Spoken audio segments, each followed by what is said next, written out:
Welcome to aPODcalyptic Times with your host, Travis Spencer. Hello, America.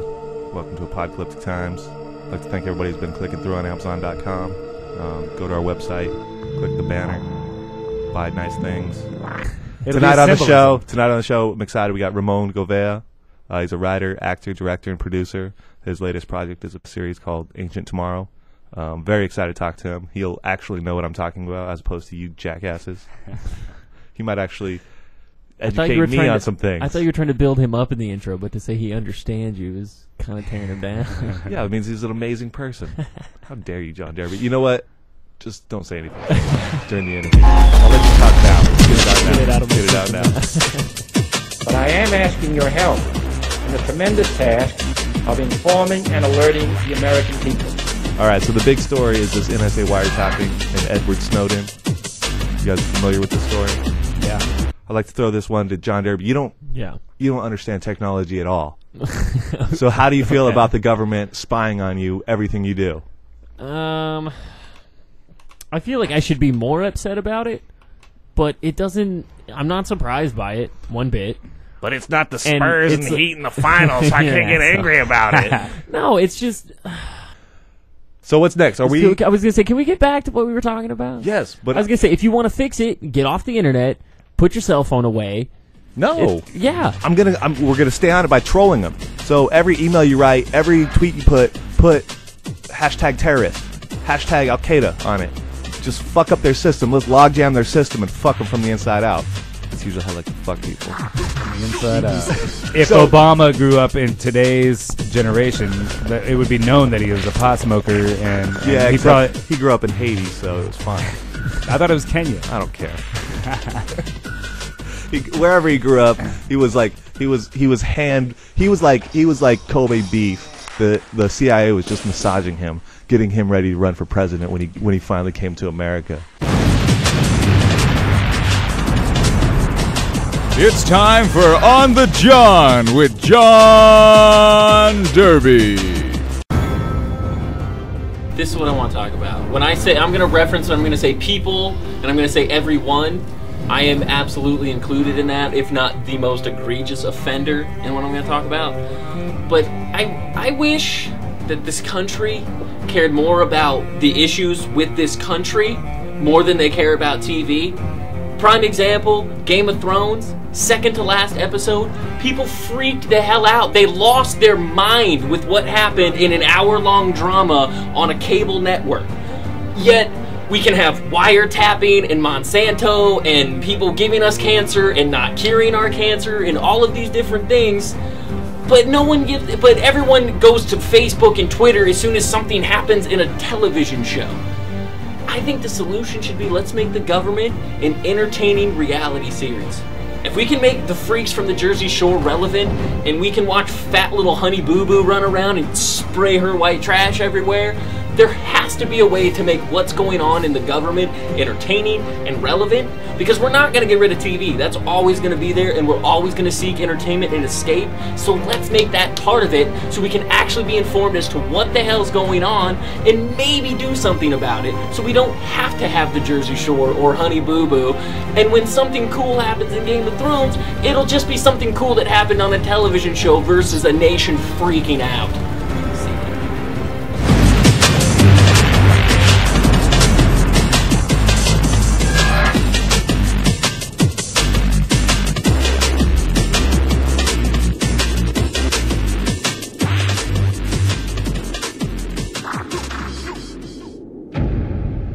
You know, my whole life I've been taught the pyramids of the world were temples.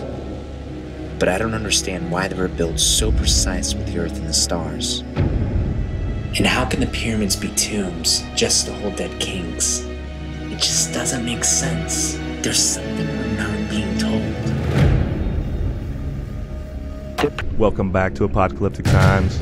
We're here with writer, producer, director, actor, Ramón Govea.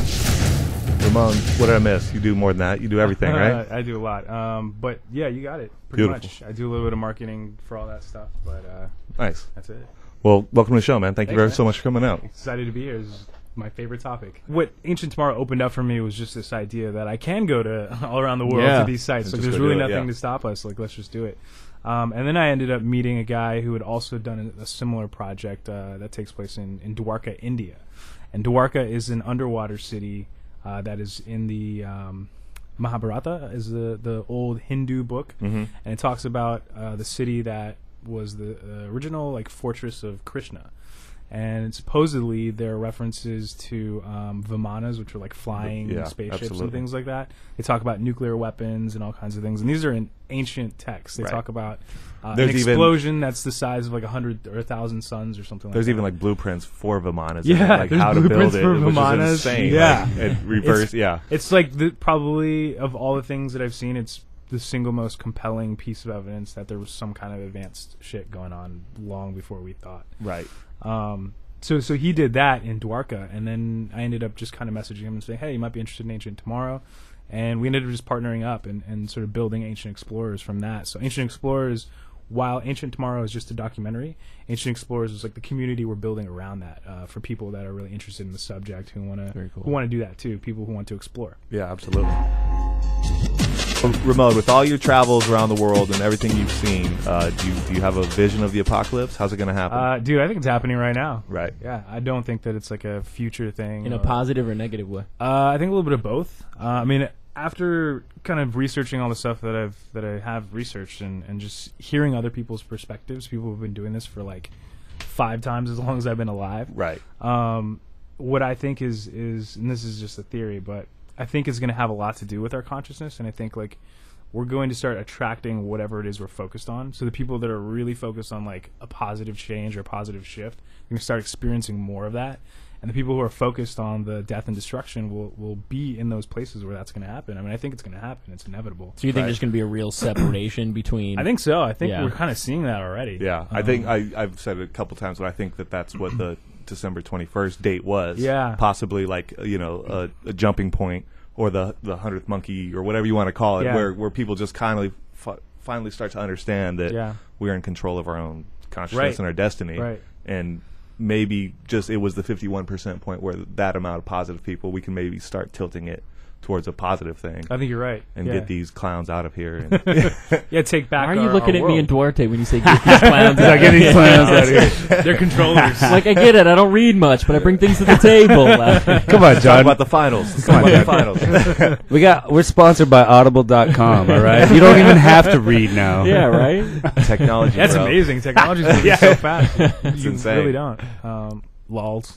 Anyway. Lols. It's amazing how you look at Twitter and there's this clear degradation of just being able to write. It's insane. Yeah, But yet that's like a great that started hope with texting. for humanity at the same time. Yeah, I know. You know? Well, technology is that double-edged sword. Yeah. But I mean, I definitely think that it's all happening right now, and like these are the kinds of subtle things that we're witnessing.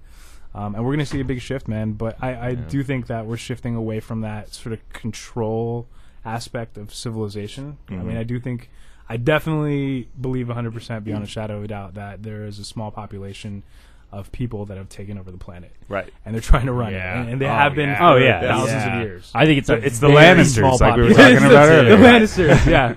Well, if you look into it, they have very strong reason to do it because they've been doing it for so long and they're so rich from it. They almost have no idea how to do anything else. No, if you had a the hand system in ruling the world, would you itself. let it go? Well, no, I mean, that's a part of it. And that's what I mean is that the internet is really going to level that playing field. I mean, you have things like this podcast itself will start to sort of permeate, it already has, it's permeating the Western culture. Yeah. You know, the thing is, and I'm realizing, is you have to play the game. The system's still, you must play the Game of Thrones. The system is still in place. So if you want to sort of conquer it, you have to sort of get in there and play by the rules and do the marketing and do the stuff that people are going to be like, ooh, that's really cool. And then you drop that knowledge on them. And so that's kind of the approach we're taking. Right. Which is why I think we're going viral with Ancient Explorers, because we're just kind of hitting that target market and letting the people do the word of mouth spread. So, Ramon, when we talk about ancient technology, do you think it was like kind of like a harmonic thing? I think it's something, and here's where the big, I think, point of contention is you have to really think about this. Like, we live in this system, right? So the only thing we understand is like how to earn wages by getting paid money, things like that. There are these conventions that we're so used to that have been in place for so long. To step outside of that and think about how a civilization existed without all of that is really hard to do. Right. You know? Yeah, to think pre-capitalism at all is hard enough. Exactly. Yeah. And then you go back even further to before religion. You know, we don't really know what life was like without, you know, rigid, dogmatic, you know, structure like that. So it's hard to say, but I know that there are a lot of those ancient texts that we found that have references to just this superior human species, you know, through meditation and through, like, you know, even the oracle at Delphi is like, know thyself. Like, there are all these kinds of seeds of knowledge that they've put into these texts and into these scriptures. If you really dig for it, you find that they're common among every religion, among every Well, there were a race of giants that came from the angels. That, you know, like, like if you take it there, and then a lot of those things line up, even from the Bible, line up with other, you know, with the Sumerians are the most famous one because of Zacharias Sitchin. The cuneiform and the Sumerian text. Because that's the earliest, right? As far as we know, but what they're finding is that there was this little pyramid artifact that was found in Ecuador, and it has 4 symbols on it on the underside of a pyramid. The pyramid actually has the symbol of the Illuminati on it. So it's the same symbol that you see on the back of our $1 bill. That's crazy. Peaked up. It has that same eye, the all-seeing eye with the pyramid. It's on our dollar bill, And there are 13 rows of bricks on that pyramid, too, which is interesting. But that artifact supposedly has a form of writing on it that predates cuneiform. Oh, wow. So that could very well be the oldest language, but, you know, obviously it's not getting any attention. And the fact that it's found in Ecuador... Because it wasn't on HBO. Yeah, exactly. You know, the fact that it's found in Ecuador makes people think, well, it couldn't have been that old, you know, because we all know that the origin of our species is here. 5,000 years ago. Right. Yeah, we all know that. Yeah, everybody knows that. That's what's been accepted and been taught. So. Yeah, exactly. And that's what people they go by the book. And so anything new that's found, people just rule it out. Right. Because it doesn't fit in with the worldview. In 10th grade, I learned. I was just going to say, which is gross. So, you know, I think it's a matter of, it's all about a matter of perspective because, you know, like I was saying, with these texts, you see references to things like levitation, telepathy, like just being able to tap into these innate powers that we may have had as a species that at some point were either turned off or... I mean, there's evidence of a whole bunch of catastrophes that could have destroyed a whole bunch of civilizations. Yeah, go back to the top. We don't know what it is. It could have been just a de-evolution of man, and you know, caused by who knows what. But I tend to think now that we have this innate potential in us with all of our junk DNA that just hasn't been turned on yet. Absolutely. It's the strangest We've word. lost junk DNA. Okay, so 4% of our DNA made us what we are, and we're going to say that the rest is crap. Like, it has no explanation of our consciousness or maybe how we're all connected. Right. Yeah. Well, it's just like the rest of the universe that we don't understand. Oh, well, yet, yeah, you know? 86%. That's obviously junk. Dark. No, it's dark matter or dark energy. Yeah, we don't know what exactly. that is. Well, it's like saying like, oh, your spleen. We don't need that. We just haven't figured out what it's for.